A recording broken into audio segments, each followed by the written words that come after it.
Hello बच्चों, नमस्कार, प्रणाम, आदाब, सत श्री अकाल। मैं रमोद कुमार आप सभी का डीएम एक्सप्रेस कोचिंग संस्थान मोतिहारी पंडित उगम पांडे कॉलेज के सामने वाला गली माला भवन में स्थित है। इस कोचिंग संस्थान में हम आप सभी का स्वागत करते हैं।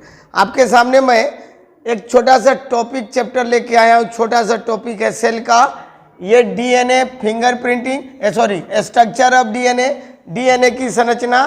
तो डीएनए का फुल फॉर्म सबसे पहले होता है डीऑक्सीराइबोज न्यूक्लिक एसिड। और ये आप समझिए डीएनए का खोज कौन किए है? तो डीएनए का खोज जो है फ्रेडरिक मीसर के द्वारा 1869 ईस्वी में किया गया था। किनके द्वारा? फ्रेडरिक मीसर के द्वारा।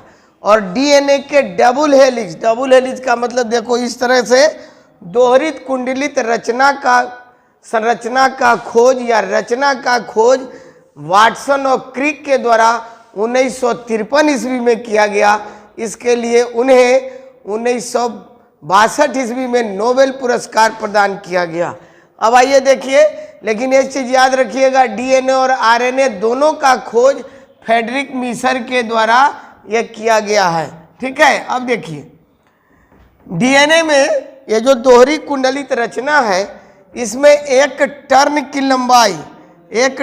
लंबाई कितना होता है? 34 एंगस्ट्रॉम। टर्न का मतलब इस कटान से ई कटान या ई कटान से ई कटान तक एक टर्न की लंबाई 34 एंगस्ट्रॉम होता है।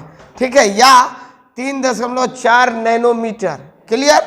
और इसका जो व्यास होता है वो व्यास होता है 20 एंगस्ट्रॉम या 2 नैनोमीटर। कितना? 2 नैनोमीटर। अब आप देखिए एक टर्न में 10 न्यूक्लियोटाइड होते हैं। न्यूक्लियोटाइड ये देखो, sugar, phosphate, adenine, thymine, cytosine, sugar, phosphate. तो पी का मतलब फॉस्फेट, एस का मतलब शुगर, ए का मतलब एडेनिन, टी का मतलब थाइमिन, सी का मतलब साइटोसिन और जी का मतलब ग्वानिन। तो एडेनिन, थाइमिन, साइटोसिन और ग्वानिन को ये चारों को क्या बोलते हैं? Nitrogenous base.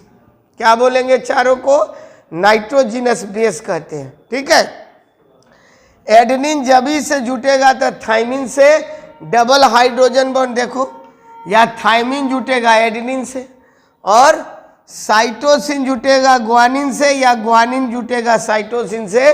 Triple hydrogen bond से जुटता है।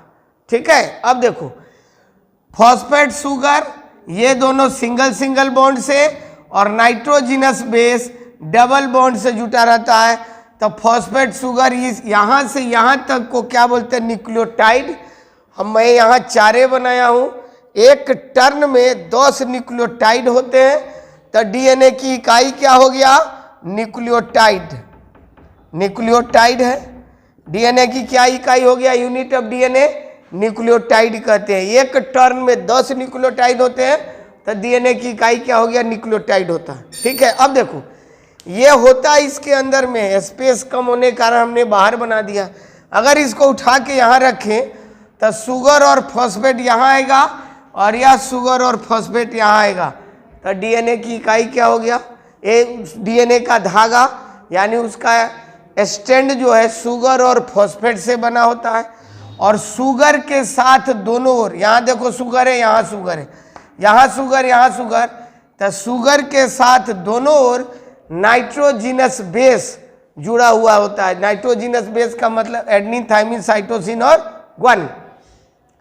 एडेनिन, थाइमिन के साथ डबल हाइड्रोजन बॉन्ड तथा साइटोसिन, ग्वानिन के साथ ट्रिपल हाइड्रोजन बॉन्ड से जुड़ा हुआ होता है। अब देखो डीएनए एक आनुवंशिक पदार्थ है। इसके एक छोटे से टुकड़े को जीन कहते हैं, और जीन माता पिता के गुणों को संतानों में पहुंचाने का काम करता है। इसके साथ साथ डीएनए जो है प्रोटीन के संश्लेषण में क्या होता है? सहायक होता है। संश्लेषण का मतलब निर्माण, तो प्रोटीन के संश्लेषण में सहायक होता है। तो मेरा वीडियो कैसा लगा? इसको लाइक कीजिए, शेयर कीजिए, अपने ग्रुप में सब्सक्राइब कीजिए। Thank you, bye.